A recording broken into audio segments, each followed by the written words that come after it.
오늘 성경 말씀은 미가 6장 6절에서 8절입니다.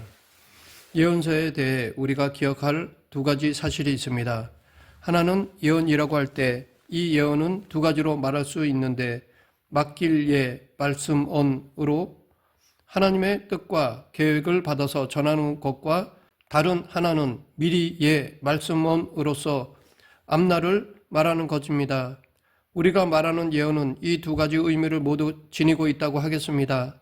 그래서 이 둘을 합하여 정리하면 예언이란 앞으로 있을 하나님의 뜻, 계획을 받아서 전하는 것입니다.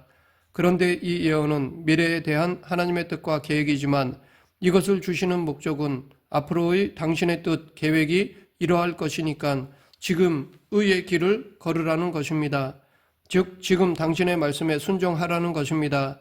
이런 면에서 예언의 목적은 미래에 대한 하나님의 뜻과 계획을 말하므로 지금 우리의 삶의 행태를 변화시키려는 것입니다. 그래서 우리가 하나님께 순종하면 하나님의 계획과 예비해 놓으신 은혜가 우리 것이 되는 복된 삶을 살 수 있습니다. 하지만 우리가 하나님께 불순종하고 거역하면 그 모든 것이 오히려 고통과 저주로 바뀌어서 하나님의 진노 가운데 들어가는 안타까운 삶이 되고 만다는 것입니다. 예언서에 대해 기억해야 할 또 다른 하나는 예언서란 어떤 새로운 메시지를 선포하는 것이 아니라 토라, 즉 모세오경의 율법을 상황 속에서 새롭게 재해석해서 강조하고 있다는 사실입니다. 다시 말해 예언자들은 한결같이 율법의 정신으로 돌아가고자 외쳤던 것입니다. 그러고 보면 예언자들은 그야말로 종교개혁자들과 통합니다. 종교개혁자들의 외침도 결국엔 말씀으로 돌아가자는 것이었기 때문입니다. 그런데 누군가가 예언서 전체의 핵심이 무엇입니까? 라고 질문한다면 어떻게 대답하겠습니까? 놀랍게도 대다수의 학자들이 동의한 내용이 바로 오늘 본문인 미가 6장 6절부터 8절입니다. 사실 미가는 그렇게까지 유명한 선지자는 아닙니다. 그리고 미가서 자체도 그렇게까지 엄청나게 비중을 차지하고 있는 책은 아닙니다. 그렇다면 어떻게 미가서의 말씀이 예언서를 대표하는 핵심 말씀으로 뽑힐 수 있었을까요? 그 이유는 아주 분명하고도 강력합니다. 미가서의 말씀이 예언자들의 모든 외침을 핵심적으로 말해주는 너무나 중요한 말씀이기 때문입니다. 그 안에는 우리를 향한 하나님의 마음과 뜻이 그대로 담겨 있으며 하나님의 섭리와 계획, 그리고 모세 율법의 가장 중요한 정신이 그대로 담겨 있기 때문입니다. 오늘 본문 6절부터 8절, 내가 무엇을 가지고 여호와 앞에 나아가며 높으신 하나님께 경배할까? 내가 번제물로 1년 된 송아지를 가지고 그 앞에 나아갈까? 여호와께서 천천의 수장이나 만만의 강물 같은 기름을 기뻐하실까? 내 허물을 위하여 내 맏아들을 내 영혼의 죄로 말미암아 내 몸에 열매를 드릴까? 사람아, 주께서 선한 것이 무엇임을 내게 보이셨나니 여호와께서 내게 구하시는 것은 오직 정의를 행하며 인자를 사랑하며 겸손하게 내 하나님과 함께 행하는 것이 아니냐. 이 말씀은 수사적 질문 기법을 사용하고 있습니다.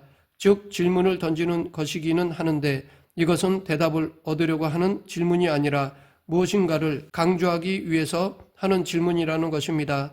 여기서 흥미로운 점이 있습니다. 수사적 질문은 대개 질문으로 끝나는데 이 말씀에는 그 질문에 대한 대답도 나온다는 것입니다. 그러면 이 대답은 누가 하는 것일까요? 이 점에 대해 몇 가지 주장이 있습니다.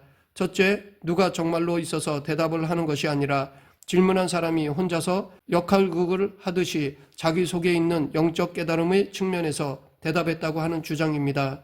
둘째, 말 그대로 천사가 대답했다고 하는 주장입니다. 이 견해는 가브리엘과 같은 메신저 천사가 그 질문에 대해서 대답해 주었다고 봅니다. 셋째, 하나님이 직접 대답하셨다고 하는 주장입니다. 그러나 이 셋 중에 어느 것이 맞는가 따지는 것은 큰 의미가 없습니다.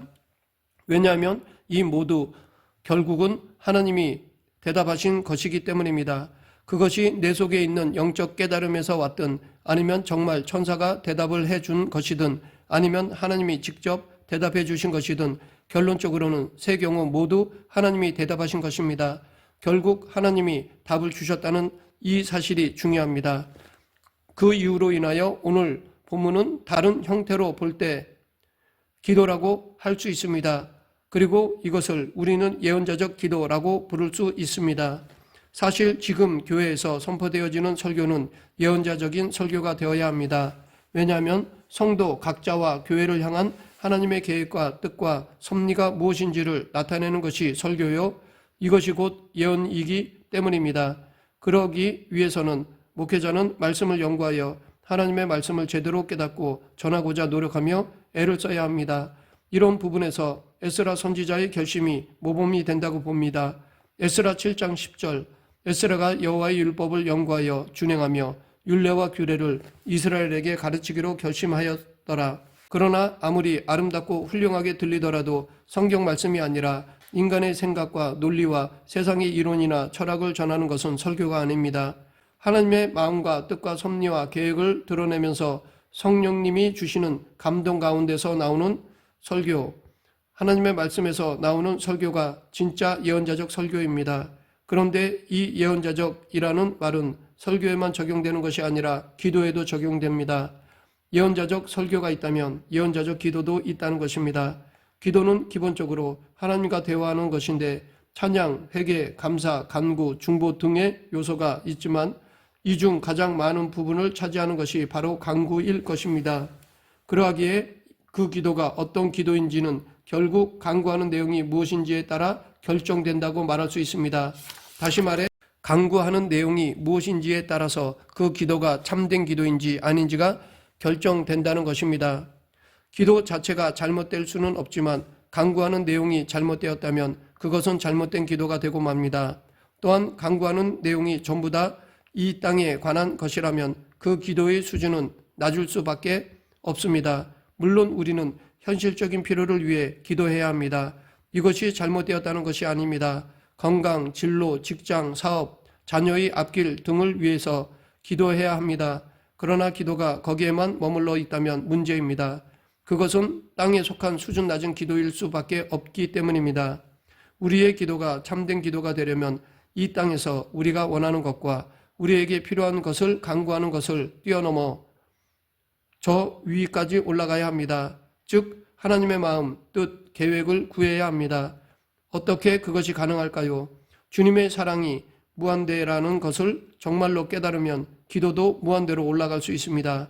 에베소서 3장 18, 19절, 능히 모든 성도와 함께 지식에 넘치는 그리스도의 사랑을 알고 그 너비와 길이와 높이와 깊이가 어떠함을 깨달아 하나님의 모든 충만하신 것으로 너희에게 충만하게 하시기를 구하노라. 여기서 사도 바울이 말하는 것처럼 주님의 사랑의 너비와 길이와 높이와 깊이는 측량할 수 없을 정도이고 무한대라는 사실을 깨닫게 되면 기도 역시 그 너비와 길이와 높이와 깊이가 무한대라는 것을 깨닫게 됩니다. 우리는 그 너비와 길이와 높이와 깊이로 들어가야 합니다. 그렇게 들어가서 하는 기도가 바로 예언자적 기도입니다. 기도의 큰 부분은 구하는 것입니다. 그런데 물질이나 성공이나 건강만 구한다면 낮은 기도, 곧 땅의 기도입니다. 나쁜 기도는 아니지만 수준이 낮은 기도입니다. 하지만 영적인 답을 구하는 기도는 수준이 높은 기도이고 예언자적 기도입니다. 이것은 아름다운 신앙생활을 위해 필요한 영적 비밀, 곧 대답을 구하는 기도입니다. 미가 선지자도 그렇게 하는 가운데 특별히 3가지 질문을 하고 있습니다. 바로 이 3가지 질문이 우리가 예언자적 기도를 하기 위해 던져야 하는 질문들입니다. 첫째, 어떻게 하면 하나님과 더 가까워질 수 있을까요? 입니다. 6절, 7절, 내가 무엇을 가지고 여호와 앞에 나아가며 높으신 하나님께 경배할까? 내가 번제물로 1년 된 송아지를 가지고 그 앞에 나아갈까? 여호와께서 천천의 수장이나 만만의 강물 같은 기름을 기뻐하실까? 내 허물을 위하여 내 맏아들을 내 영혼의 죄로 말미암아 내 몸의 열매를 드릴까? 이 말에 담긴 정서가 무엇입니까? 어떻게 하면 하나님께 더 가까이 나아갈 수 있을까? 어떻게 하면 하나님이 더 기뻐하실까? 어떻게 해야 하나님과 더 친밀한 관계 속으로 들어갈 수 있을까? 라는 정서가 담겨 있습니다. 우리에게 이 질문은 너무나 중요합니다. 이것은 날마다 고민해야 하는, 날마다 물어야 하는, 날마다 몸부림쳐야 하는 질문입니다. 흑인 연가 중에 나는 비록 약하나 라는 찬양곡이 있습니다. 이 곡의 후렴을 보면 이런 가사가 나옵니다. 나를 허락하시어 주를 가까이 하도록 날마다 더 가까이 나를 이끌어 주소서. 이들은 노예 시절 정말 힘든 상황 속에 살았던 사람들입니다. 그런데 고통스러운 현실 속에서 그들은 자유나 해방이나 투쟁 같은 노래를 부르지 않고 어떻게 하면 주님께 더 가까이 갈 수 있을지를 노래하였습니다. 바로 이것이 신앙생활의 핵심입니다. 그리고 이 질문을 하며 드리는 기도가 예언자적 기도입니다. 또한 이 기도에 응답받는 것이 진짜 기도의 응답입니다. 온전한 기도에는 반드시 회개의 역사가 일어나야 합니다. 나의 생각과 계획을 펼쳐놓고 하나님의 결재만을 구하는 것은 참된 기도가 아닙니다. 그런데 기도 가운데 가장 많은 회개가 일어날 때가 언제일까요? 그것은 자신 안에서 하나님 앞으로 가까이 가지 못하게 하는 부분들을 발견할 때입니다. 하나님께 가까이 가는 것을 막는 장애물을 발견할 때 진정한 회개가 나옵니다. 하나님 용서해 주십시오. 제가 어떻게 해야 주님께 더 가까이 갈 수 있습니까? 이 질문은 예언자적 기도를 위해 너무나 중요한 질문입니다. 비록 삶의 고난과 어려움이 있더라도 그것 때문에 하나님과 더 가까워졌다면 그로 인해 우리는 감사할 수 있습니다. 고난의 복과 비밀은 바로 거기서 나옵니다. 둘째, 나를 향한 하나님의 뜻은 무엇인가입니다. 이미 자기가 다 결정해 놓고는 하나님 앞에 나가서 하나님 아버지 이것을 주세요 라고 말하기 전에 반드시 물어야 할 중요한 질문이 있습니다. 그것은 지금 이 상황 속에서 내게 원하시는 하나님의 뜻이 무엇이냐라는 것입니다. 너무 당연한 것 같지만 이 당연한 일을 대부분의 그리스도인들이 하지 않습니다. 그러나 하나님의 뜻을 먼저 묻는 기도가 참된 기도이고 예언자적 기도입니다. 그래서 우리는 기도할 때마다 내 뜻을 구하기 전에 먼저 하나님의 뜻을 물어야 합니다. 8절 상반절 사람아 주께서 선한 것이 무엇임을 내게 보이셨나니 이 말씀은 하나님의 뜻을 구하는 질문에 대한 대답으로 주어졌습니다. 하나님의 뜻을 구하는 기도는 정말 중요합니다. 이것이 우리의 기도를 예언자적 기도가 되게 합니다. 물론 우리는 말씀을 통해 하나님의 마음, 뜻을 구하고 찾을 수 있습니다. 하지만 그 뜻이 지금 상황에 적용하려면 기도를 통해야 합니다. 기도 없이 기계적으로 말씀을 적용하면 율법주의자가 될 수 있습니다. 그러하기에 기도할 때마다 항상 하나님의 뜻을 구해야 합니다. 영적인 세계는 너무나 민감하고 오묘해서 우리가 하나님의 뜻을 깨달았다고 해도 바로 그 순간 우리는 그 뜻에서 빗나갈 수 있습니다. 그만큼 우리는 연약한 존재입니다. 셋째, 어떻게 하는 것이 의로운 것일까입니다. 이것은 하나님의 뜻을 묻는 두 번째 질문과 많은 부분이 일맥상통합니다. 그런데 차이가 있다면 하나님의 뜻은 개인적이고 상황적일 수 있지만 옳은 것은 객관적인 진리와 통한다는 면에서 조금 다를 수 있습니다. 그렇기 때문에 우리가 끝없이 물어야 할 또 하나의 질문은 어떻게 하는 것이 옳으냐라는 것입니다. 8절 하반절 여호와께서 내게 구하는 것은 오직 정의를 행하며 인자를 사랑하며 겸손하게 내 하나님과 함께 행하는 것이 아니냐. 우리는 기도하면서 무엇이 옳은 것인지 끊임없이 질문해야 합니다. 그리고 그 질문에 대한 응답을 받고 나아가야 합니다. 예언자적 기도에서 가장 중요한 것은 어떻게 하는 것이 의로운지를 묻는 것입니다. 하나님의 마음, 뜻, 계획은 의와 떨어지지 않기 때문입니다. 의가 아니면 하나님의 뜻이 아닙니다. 우리가 보기에 아무리 좋아도 불의하면 그것은 하나님의 뜻이 아닙니다. 하나님은 절대로 불의와 함께 하시지 않으십니다. 그런데 세상에서 그리스도인으로 살아가다 보면 여러 가지 혼란스러운 것들이 많습니다. 악한 사람, 하나님을 모르는 사람은 잘 되는 것 같고 하나님을 잘 믿는 사람은 안 되는 것 같은 생각이 들기도 합니다. 또 두려워서 앞으로 나아갈 수 없을 만큼 힘든 상황도 있고 앞날에 소망이 보이지 않아서 답답해야 할 때도 있고 마치 캄캄한 곳을 걸어가는 것처럼 더듬으며 천천히 갈 수밖에 없는 상황도 있습니다.